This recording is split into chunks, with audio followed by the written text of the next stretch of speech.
ايه احسن طريقة اذاكر بيها لغات البرمجة؟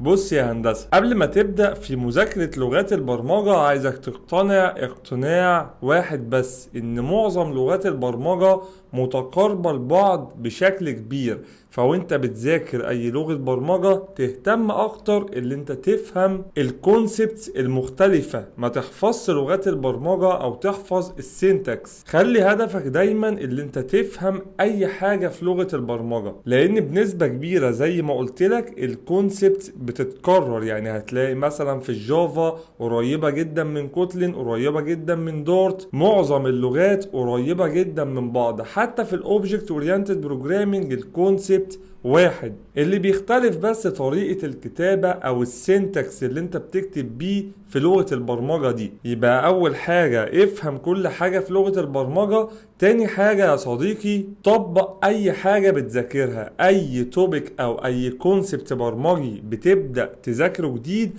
اتأكد مليون في المية اللي انت بتطبقه بشكل عملي، وكمان تكون بتطبقه في ميني بروجكت. يعني وانت شغال وبتتعلم ابدأ طبق كل الكونسبت اللي بتتعلمها بشكل عملي على بروجكت معين. وطبعا اللي انت تحل بروبلم سولفينج بلغة البرمجة دي بالشيء اوبشنال، انت لازم فعلا تحل بروبلم سولفينج.